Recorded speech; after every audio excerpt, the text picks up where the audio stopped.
अस्सलाम वालेकुम, सानिया टाइम्स में खुशामदीद। उम्मीद करती हूँ आप सब खैर खैरियत हैं। क्योंकि मैं बना रही हूँ जी अचार गोश्त। मेरे अचार गोश्त की रेसिपी थोड़ी सी अलग है। अचार गोश्त में आप सोच रहे होंगे कि ये प्याज कहाँ से आ गए। मैं प्याज यूज़ करती होती हूँ अचार गोश्त में, और ये मेरा फेमस अचार गोश्त है। बहुत पसंद करते हैं लोग, और जब भी खाते हैं तो बहुत पसंद करके खाते हैं कि बहुत अच्छा बना हुआ है। तो आज मेरे घर मेहमान आ रहे हैं तो मैं उनके लिए बना रही थी, तो मैंने सोचा मैं आप लोगों के साथ भी इसकी रेसिपी शेयर कर लूँ। बस प्याज हमने गोल्डन ब्राउन करने हैं और फिर इन्हें निकाल लेना है।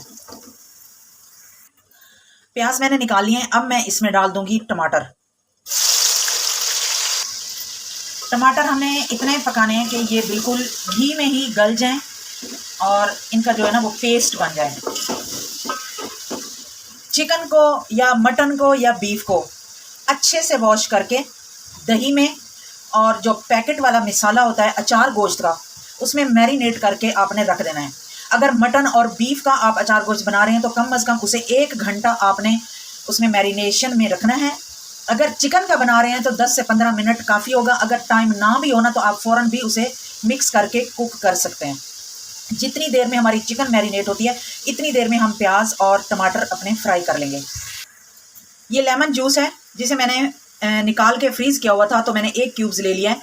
अब मैं इसमें अचार गोश्त मसाला डाल के मिक्स कर लूँगी ताकि मैं हरी मिर्चों में भर सकूँ।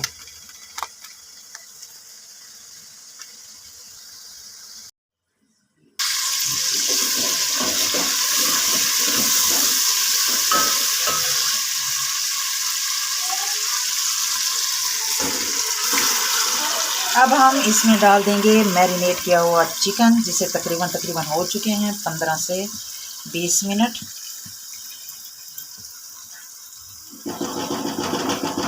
दही का भी पानी होता है, लेकिन इस प्याले को हल्का सा पानी डाल के साफ करके डाल दूंगी बीच में।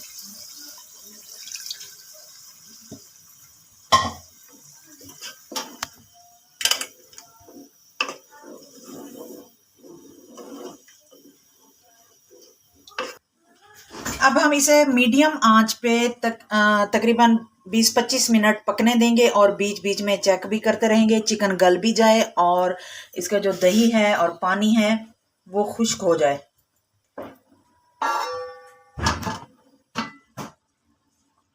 अब मैं इसमें ये ब्राउन वाले प्याज डाल दूंगी। चिकन हाफ कुक हो गई है।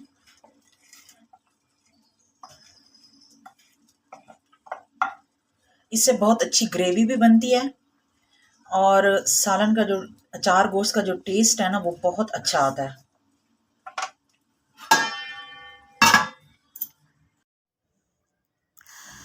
अच्छा जी, हमारा सालन जो है वो तकरीबन रेडी हो चुका है, और इसमें थोड़ा सा अभी पानी है, वो खुश्क हो जाएगा।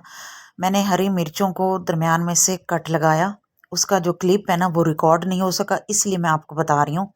उसमें से जो बीज है ना वो हमने निकाल लेने हैं। अगर आप बीज नहीं निकालेंगे तो मिर्चें जो है ना वो खाई नहीं जाएंगी और ये बहुत तीखी हो जाएंगी। अचार गोश्त का जो टेस्ट होता है ना वो होता ही असल इन मिर्चों के साथ है। अगर मिर्चें ना खाई जाएं तो फिर अचार गोश्त का मज़ा नहीं आता। इसमें से बीज निकाल के फिर इसमें जो लेमन के साथ और उसके साथ हमने भरा था, वो मिक्स किया था मसाला, इसे हम मिर्चों में भर देंगे। और इस जितना थोड़ा सा पानी रह गया है ना, इतने में हम ना मिर्चें डाल के और इसे कवर करके मज़ीद इसे कुक कर देंगे। इसकी जो फाइनल लुक है वो आपको इस वीडियो के एंड में मिलेगी। अच्छा जी, रात का टाइम था। ये मैंने फ़िश मैरिनेट करके रखी हुई थी। 24 घंटे मैंने इसे नमक, सिरका और अजवाइन के साथ मैरिनेट किया, और 3 दिन तक ये मिसाले के साथ मैरिनेट हुई, और कमाल का टेस्ट, लाजवाब टेस्ट था इसका। मैं बता नहीं सकती आपको। मैं कहती हूँ इसके अंग अंग में एक एक मिसाले का टेस्ट था। इसकी जो रेसिपी है ना वो मैं पहले भी शेयर कर चुकी हूँ, और इसका जो लिंक है वो इसी वीडियो के एंड में आपको मिल जाएगा। आपने लाजमी इस फ़िश की रेसिपी को ट्राई करना है। यकीन करें, मेरे मेहमान जब खा रहे थे ना कह रहे थे कि हर चीज़ का ना अंदर तक टेस्ट है। और फिर नेक्स्ट डे दोपहर को मैंने बनाए थे ये कोफ्ते। अच्छा, कोफ्ते भी मैंने इस तरह बनाए कि मैंने पहले प्याज जो थे वो मैंने ब्राउन कर लिए थे, और फिर बाद में मैंने ऊपर से मैंने प्याज डाले। इसकी क्या वजह थी कि जो प्याज सालन के साथ पकते रहते हैं ना, तो जो सालन का कलर होता है ना वो थोड़ा डार्क हो जाता है। या तो मिसाले को ग्राइंड कर लें, उस तरह जो ग्रेवी होती है ना वो थोड़ी अजीब बनती है। वो मैं 2-3 दफ़ा उस तरह बना चुकी हूँ, मुझे अच्छी नहीं लगी। तो उससे क्या होता है कि जो मिसाला है, जो शोरबा है और कोफ्ते हैं वो अलग-अलग हो जाते हैं। मैंने इस दफ़ा ये न्यू ट्रिक यूज़ की है कि प्याज मैंने गोल्डन ब्राउन करके पहले निकाल लिए हैं, फिर टमाटर, लहसुन, अदरक और तमाम स्पाइसेस डाल के कोफ्ते अच्छे से कुक कर लिए, भून लिए, और जब ये हाफ कुक हो गए तब मैंने इसमें डाल दिए ये ब्राउन किए हुए प्याज। यकीन करें इतनी ज़बरदस्त इसकी ग्रेवी बनी कि एक एक मिसाला कोफ्ते के साथ था। कोई पानी, कोई शोरबा अलहदा नहीं हो रहा था, कोई मिसाला अलहदा नहीं हो रहा था, कोई ग्रेवी ऐसे अलग अलग नहीं लग रही थी। ऐसे नहीं होता कि जैसे शोरबा अलग और कोफ्ते अलग, तरह ऐसा वैसा कुछ भी नहीं था।